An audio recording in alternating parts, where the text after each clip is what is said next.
या देवी सर्वभूतेषु माँ कालरात्रि रूपेण संस्थिता नमस्तस्यै नमस्तस्यै नमस्तस्यै नमो नमः।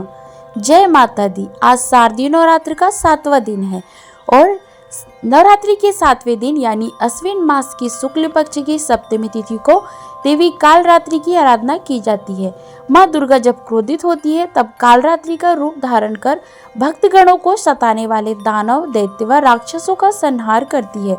कालरात्रि माता अपने भक्तों के लिए कोमल हृदय रखती है।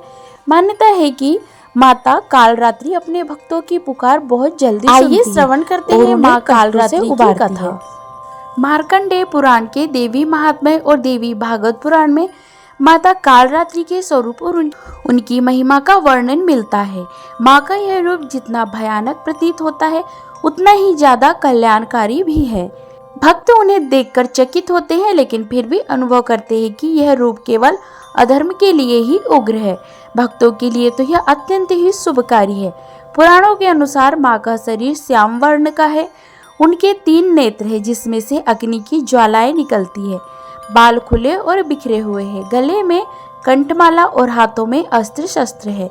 2 हाथ पर और अभय मुद्रा में जो भक्त को निर्भयता और आशीर्वाद देते हैं उनका वाहन गदा है और यही सादगी माता की शक्ति का प्रतीक है। भक्तों, देवी महात्म्य के अनुसार जब शुंभ निशुंभ और रक्तबीज जैसे असुरों ने तीनों लोकों में आतंक फैलाया था तब देवताओं ने माता की स्तुति की थी। उनकी पुकार सुनकर आदिशक्ति ने कालरात्रि का रूप धारण किया और जैसे ही मां रणभूमि में उतरी पूरी धरती कांप उठी, दिशाएं डोल उठी और असुरों के हृदय भय से कांप उठे। माँ की श्वासों से अग्नि की लपटें उठने लगी और उनकी दहाड़ से स्वयं काल भी कांप उठा। और भक्तों, कहा जाता है कि रक्तबीज असुर की शक्ति यह थी कि उसकी रक्त की हर बूंद से एक नया दैत्य जन्म लेता था।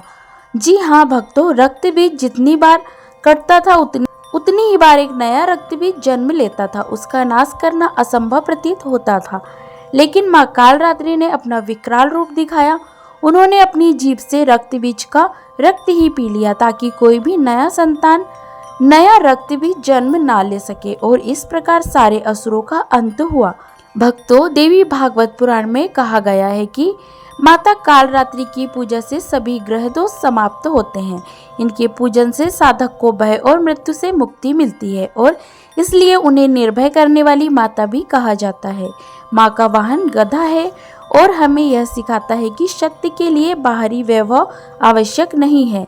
माँ कालरात्रि का बीज मंत्र है ओम देवी कालरात्राय नमः। भक्तों, सप्तमी तिथि को श्रद्धालु इस मंत्र का जाप कर माता की उपासना करते हैं और कहा गया है कि इस दिन अगर भक्त सच्चे मन से पूजा करे तो भक्त के जीवन के सारे भय, दुख, कष्ट समाप्त हो जाते हैं। माता कालरात्रि की कथा हमें यह सिखाती है कि अंधकार चाहे जितना भी गहरा क्यों ना हो, माँ की कृपा से हर भय मिट जाता है। तो भक्तों, माँ कालरात्रि के चरणों में प्रणाम करते हुए उनकी कृपा से आपके जीवन में सदा साहस और शक्ति का प्रकाश बना रहे। तो एक बार प्रेम से बोलिए जय माँ कालरात्रि, जय माता दी। तो आशा करती हूँ यह जानकारी आपको अच्छी लगी होगी।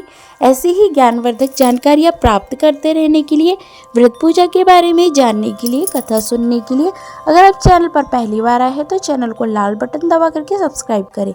साथ में बेल आइकन भी प्रेस करें ताकि आने वाले वीडियो का नोटिफिकेशन आपको समय से मिलता रहे। जय माता दी।